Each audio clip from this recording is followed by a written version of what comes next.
नमस्कार दोस्तों, संस्कार स्टडीज़ के यूट्यूब चैनल में आप सभी का स्वागत है। लाइब्रेरी साइंस की आज से हम ऑनलाइन क्लासेस शुरू कर रहे हैं। ऑनलाइन क्लासेस के अंदर हम सर्वप्रथम लाइब्रेरियन ग्रेड 3 के अंदर जो सेकंड चैप्टर है ग्रंथालय वर्गीकरण यानी पुस्तकालय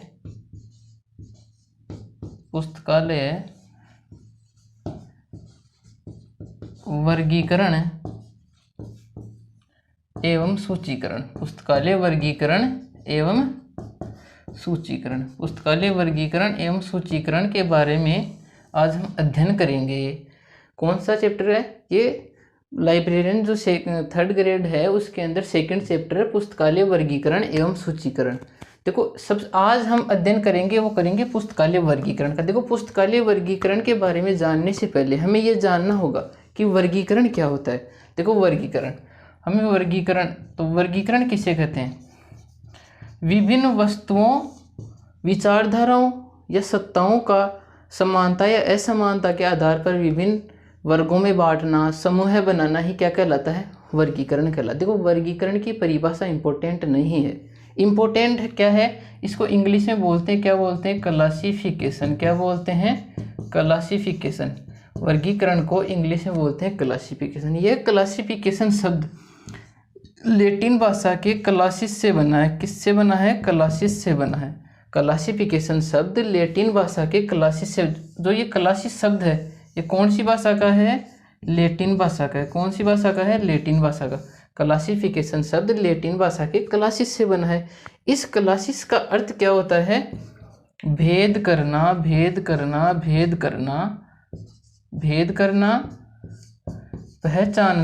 पहचानना और वर्ग बनाना। क्या करना? वर्ग बनाना। अब बात आती है क्लासिस शब्द के सर्वप्रथम प्रयोग की। तो क्लासिस शब्द का है जो सर्वप्रथम प्रयोग कहाँ पर किया गया था? रोम राज्य में किया गया था। देखो, इंपॉर्टेंट है वर्गीकरण। वर्गीकरण की परिभाषा क्या है? वस्तुओं या विचारधाराओं के विभिन्न प्रकार के समूह बनाना ही क्या कहलाता है? वर्गीकरण कहलाता है। परिभाषा मैंने पहले भी कहा है, इंपॉर्टेंट नहीं है। बात है इंपॉर्टेंट है तो वो है वर्गीकरण। वर्गीकरण को इंग्लिश में बोलते हैं क्लासिफिकेशन। क्लासिफिकेशन लैटिन भाषा के क्लासिस से बना है। ये प्रश्न एग्जाम में एक बार नहीं बहुत बार पूछा गया है। केवीएस में, एनवीएस में बहुत बार आया है। क्लासिफिकेशन शब्द कौन से शब्द से बना है? या तो ऐसे आता है तो वो उसका उत्तर तो जाएगा क्लासिस। या जो क्लासिस है वो कौन सी भाषा का शब्द है? तो ये कौन सी भाषा का है? लैटिन भाषा का। ये क्लासिस शब्द है उसका सर्वप्रथम प्रयोग कहाँ पर किया गया था? रोम राज्य में किया गया था। कहाँ पर किया गया था? रोम राज्य में किया गया था। क्लासिस शब्द का जो अर्थ होता है वो होता है भेद करना, पहचानना या वर्ग बनाना। क्लासिस शब्द के अर्थ है भेद करना, पहचानना या वर्ग बनाना। ठीक है। अब बात आती है वर्गीकरण के पितामह। वर्गीकरण के पितामह। तो वर्गीकरण के पितामह कौन है? वर्गीकरण के पितामह है अरस्तु। फादर ऑफ क्लासिफिकेशन किसे माना जाता है? अरस्तु को माना जाता है। फादर ऑफ क्लासिफिकेशन अरस्तु को माना जाता है। ठीक है।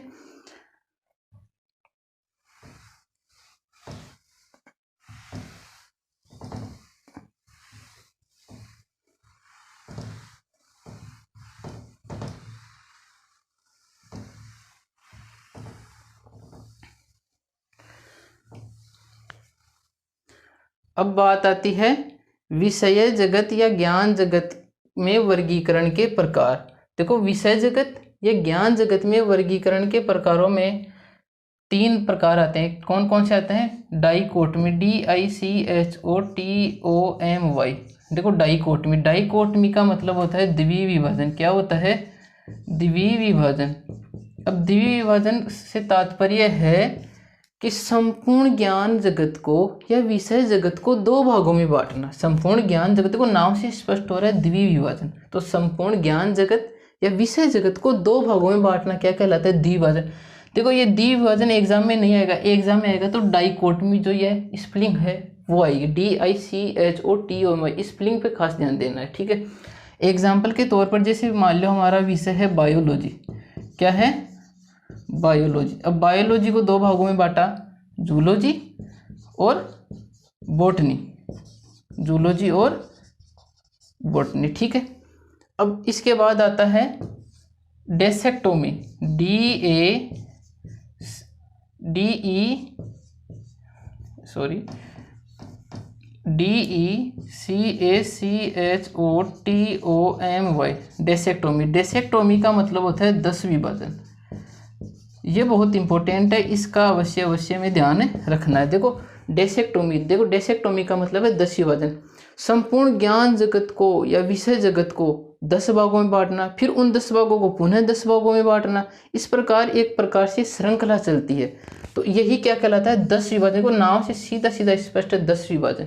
10 विभाजन की जो स्पेलिंग है डेसेक्टोमी, DECACHOTOMY, ये स्पेलिंग खास तौर से ध्यान रखनी, क्योंकि एग्जाम में ये दोनों स्पेलिंग ऑप्शन में आती है तो कन्फ्यूजन पैदा होता है। इसलिए DECACHOTOMY ये तो किसकी है? 10 विभाजन की, और ये डाइकोटमी द्विभाजन की। इसके एग्जाम्पल हमारे DDC एवं UDC। देखो जो DDC है यह है डिविडेसिमल क्लासिफिकेशन, यह है ग्रंथालय वर्गीकरण की स्कीम है। डिविडेसिमल क्लासिफिकेशन, इसका निर्माण है जो मेलविल ड्यूई ने किया था। इसमें 0 से 9 तक इंडो अरेबिक अंकों का यूज किया गया। 0 से 9 तक इंडो अरेबिक अंकों का प्रयोग किया गया। फिर बात आती है UDC, इसका पूरा नाम है यूनिवर्सल डेसिमल क्लासिफिकेशन। ये यूनिवर्सल डेसिमल क्लासिफिकेशन का निर्माण एक संस्था है फेड के द्वारा दी गई थी, और फेड के 2 साइंटिस्ट थे, हेनरी लाफोंटेन और पॉल ओटलेट के द्वारा UDC का निर्माण किया गया था, यूनिवर्सल डेसिमल क्लासिफिकेशन। और कब किया गया था? 1905 के अंदर इसका निर्माण किया गया था, ठीक है। फिर इसके बाद में आता है तीसरा प्रकार है पॉलीकोटमी,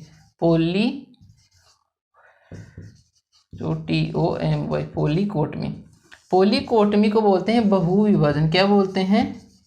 बहुविभाजन। पॉलीकोटमी का अर्थ होता है बहुविभाजन। देखो नाम से स्पष्ट है कि विषय जगत को या ज्ञान जगत को अनेक भागों में बांटना, ज्ञान जगत को या विषय जगत को अनेक भागों में बांटना ही क्या कहलाता है? पॉलीकोटमी कहलाता है। जिस प्रकार से CC इसका क्या है? अच्छा उदाहरण है कोलन क्लासिफिकेशन। जो ये CC है इसका पूरा नाम है कोलन क्लासिफिकेशन। कोलन क्लासिफिकेशन है जो डॉक्टर SR रंगनाथन के द्वारा दी गई थी, जिन्हें हम भारतीय पुस्तकालय विज्ञान का पितामह भी कहते हैं।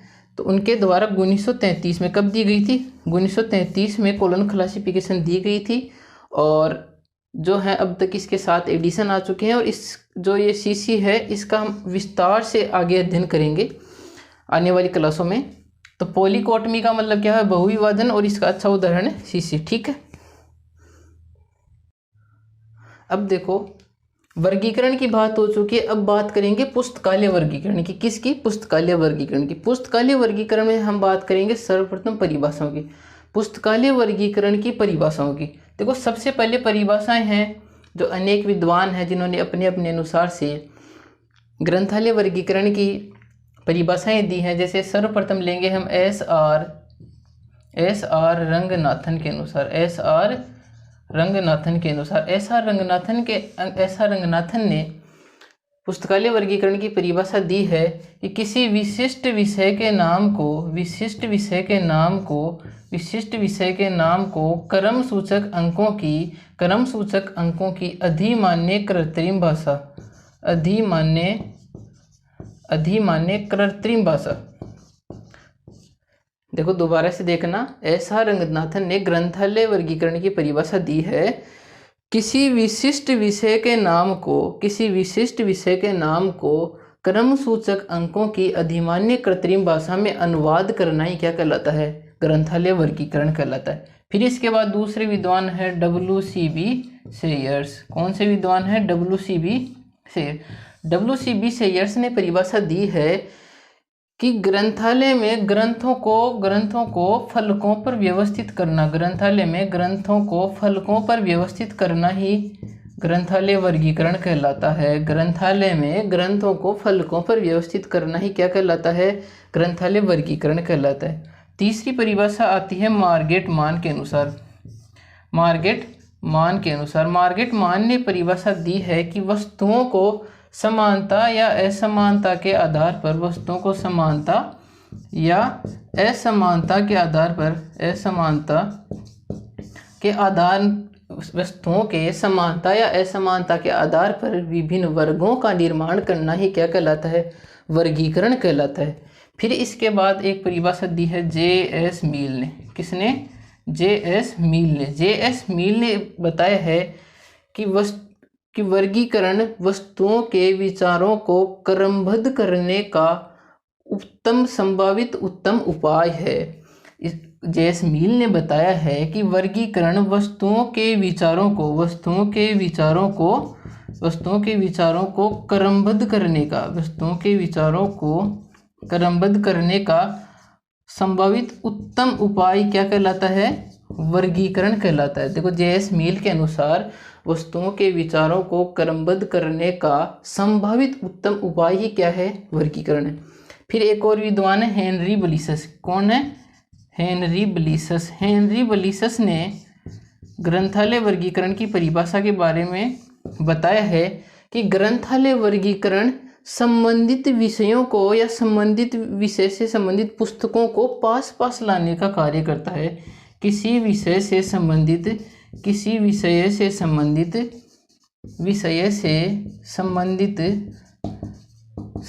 पुस्तकों को पास लाने का कार्य करता है। पास लाने का कार्य करता है। देखो, हेनरी बलिसस ने ग्रंथालय वर्गीकरण के बारे में कहा है कि किसी विषय से संबंधित पुस्तकों को या संबंधित विषय से पुस्तकों को पास लाने का कार्य करता है। किसने कहा? हेनरी बलिसस। देखो, हम परिभाषाओं के बारे में दोबारा से देखते हैं। एस.आर. रंगनाथन ने क्या कहा? एस.आर. रंगनाथन ने कहा है कि किसी विशिष्ट विषय के नाम को क्रम सूचक अंकों की अधिमान्य कृत्रिम भाषा में अनुवाद करना ही ग्रंथालय वर्गीकरण है। देखो, अगर अधिमान्य कृत्रिम भाषा शब्द आए तो ये परिभाषा दी है एस.आर. रंगनाथन ने। समझ में आया या नहीं आया? ठीक है। अब बात आती है डब्ल्यू.सी.बी. शेयर्स। डब्ल्यू.सी.बी. शेयर्स ने कहा है ग्रंथों को फलकों पर व्यवस्थित करना ही क्या है? वर्गीकरण। देखो, फलकों शब्द आए तो यह परिभाषा किसकी हो जाएगी? डब्ल्यू.सी.बी. शेयर्स की हो जाएगी। फिर बात आती है मार्गेट मान ने कहा है कि वस्तुओं को समानताओं या असमानताओं के आधार पर इनके विभिन्न वर्ग बनाना ही क्या कहलाता है?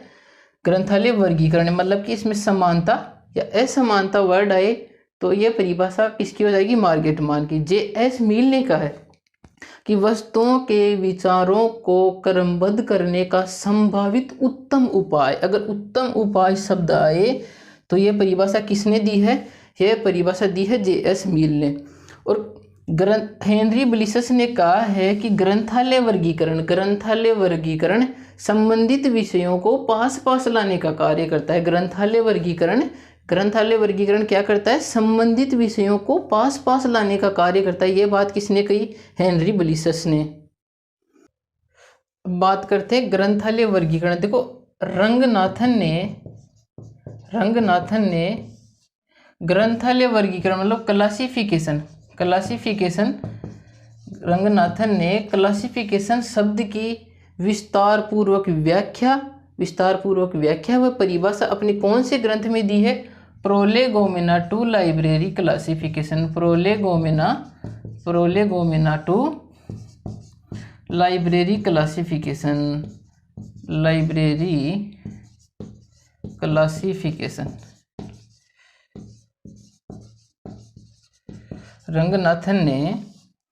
रंगनाथन ने वर्गीकरण शब्द की व्याख्या या क्लासिफिकेशन शब्द की व्याख्या अपने कौन से ग्रंथ में की है? प्रोलेगोमेना टू लाइब्रेरी क्लासिफिकेशन नामक ग्रंथ में की है। देखो, ये बहुत ही इंपॉर्टेंट प्रश्न है, ये एग्जाम में पूछा जा सकता है, ये आने वाला प्रश्न है कि रंगनाथन ने अपने कौन से ग्रंथ में ग्रंथालय वर्गीकरण की परिभाषा दी है या ग्रंथालय वर्गीकरण के बारे में विस्तार पूर्वक बताया है। तो वो कौन सा ग्रंथ है? Prolegomena to library classification. देखो, यह ग्रंथ है कब आया? यह आया था 1937 में। कब आया था? 1937 में। फिर इसका सेकंड एडिशन आया था, वो आया था 1957 में। फिर थर्ड एडिशन आया था, वो आया था 1967 में। ठीक है, इसके अब तक कितने एडिशन आ चुके हैं? 3 एडिशन आ चुके हैं, 1937, 1957 और 1967। ठीक है, ये बात समझ में आई नहीं? रंगनाथन ने वर्गीकरण शब्द की विस्तार पूर्वक व्याख्या प्रोलेगोमेना टू लाइब्रेरी क्लासिफिकेशन ग्रंथ में की है। इसका प्रथम एडिशन 1937 में आया, सेकेंड एडिशन 1957 में आया और थर्ड एडिशन 1967 में आया। देखो थर्ड एडिशन बहुत इंपॉर्टेंट है। जो ये थर्ड एडिशन आया था उसमें रंगनाथन ने 43 तो कैनॉन्स का मतलब 43 उपसूत्रों का प्रयोग किया था। उपसूत्रों का प्रयोग नहीं, उपसूत्रों के बारे में बताया था। रंगनाथन ने 43 उपसूत्रों के बारे में बताया था। ठीक है, 4 पक्ष अनुक्रम सिद्धांत दिए थे, 4 पक्ष अनुक्रम सिद्धांत दिए थे, पक्ष अनुक्रम। 18 सहायक अनुक्रम सिद्धांत दिए थे, सहायक अनुक्रम, सहायक अनुक्रम सिद्धांत मतलब 43 उपसूत्र, 4 पक्ष अनुक्रम, 18 सहायक अनुक्रम, 11 सिद्धांत मतलब 11 दिए थे नियम और 13 अभिधारणाएं। 13 क्या दी थी? अभिधारणाएं। ठीक है, इन अभिधारणाओं और उपसूत्रों के बारे में जब आगे इस ग्रंथ की विस्तार पूर्वक चर्चा की जाएगी तब करेंगे। प्रोलेगोमेना टू लाइब्रेरी क्लासिफिकेशन के थर्ड एडिशन में रंगनाथन ने 43 उपसूत्रों के बारे में, 4 पक्ष अनुक्रम, 18 सहायक अनुक्रम और 11 नियमों के बारे में तथा 13 अभिधारणाओं के बारे में बताया था। अब देखो हमने जो इतनी 4-5 विद्वानों के अनुसार अभी परिभाषाएं पढ़ी है उनमें हमने 3 शब्द देखे हैं। पहला तो है कृत्रिम भाषा। क्या है? कृत्रिम भाषा। पहला तो है कृत्रिम भाषा।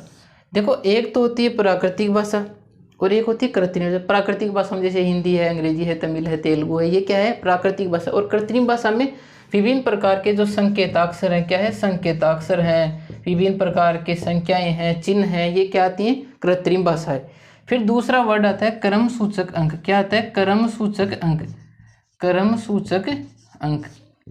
अब देखो क्रम सूचक अंक, क्रम सूचक अंक क्या होते हैं कि ग्रंथालय वर्गीकरण में जिन भी चिन्हों का, संख्याओं का आदि का प्रयोग किया जाता है इनका केवल और केवल क्रमबोधक मान होता है। इनका न तो परिमाणात्मक मान होता है और न ही गुणात्मक मान होता है। इनका मान होता है तो केवल क्रमबोधक मान होता है। कौन सा मान होता है? केवल क्रमबोधक मान होता है। मतलब जैसे मान लो पब्लिक लाइब्रेरी है।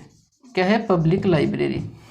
पब्लिक लाइब्रेरी, देखो पब्लिक लाइब्रेरी का जो नंबर है वो क्या बनेगा? कोलन क्लासिफिकेशन के अनुसार बनेगा, उसका नंबर 22। देखो 2 का मतलब तो है लाइब्रेरी साइंस और 2 का मतलब है लोकल या पब्लिक। ठीक है, तो ये इस 22 का मतलब हो जाएगा पब्लिक लाइब्रेरी। किसके अनुसार है? ये सीसी के अनुसार है। ठीक है, तो ये कोई गणित वाला 22 नहीं है जिसमें 20 + 2 ऐसा कोई इक्वेशन नहीं बनेगा। इसमें क्या है कि इस 22 का केवल क्रमबोधक मान है, मतलब इसका क्रम से अलग अलग प्रत्येक चिन्ह का अलग अलग मान होता है। ठीक है, अब बात करते हैं हम आगे। तीसरी टॉपिक जो तीसरा है वो है विशिष्ट विषय। क्या है? विशिष्ट विषय। विशिष्ट विषय, देखो विशिष्ट विषय के अंदर आता है किसी भी विषय के बारे में गहनता से जानना ही क्या कहलाता है? विशिष्ट विषय। जब तक ग्रंथालय वर्गीकरण में कोई वर्गीकरण करने वाला अगर किसी विषय के बारे में नहीं जान पाएगा तो वह कभी भी उस ग्रंथ का सही तरीके से वर्गीकरण नहीं कर सकता। इसलिए तो कहा जाता है कि कोई भी जो लाइब्रेरियन होता है वो लगभग 4-5 विषयों का जानकार होता है। अब देखो इसी के आगे आता है, एक तो आता है वर्गाचार्य। क्या आता है? वर्गाचार्य। क्या आता है? एक तो होता है वर्गाचार्य और एक होता है वर्गाकार। क्या होता है? वर्गाकार। ठीक है, वर्गाचार्य। वर्गाचार्य को बोलते हैं क्लासिफिकेनिस्ट। क्या बोलते हैं? क्लासिफिकेनिस्ट। क्या बोलते हैं? क्लासिफिकेनिस्ट। और इस वर्गाकार को बोलते हैं क्लासीफायर। क्या बोलते हैं? क्लासीफायर। ठीक है, देखो वर्गाचार्य को बोलते हैं क्लासिफिकेनिस्ट और वर्गाकार को बोलते हैं क्लासीफायर। किसी वर्गीकरण पद्धति के निर्माता को या उसके आविष्कार को क्या बोला जाता है? वर्गाचार्य बोला जाता है।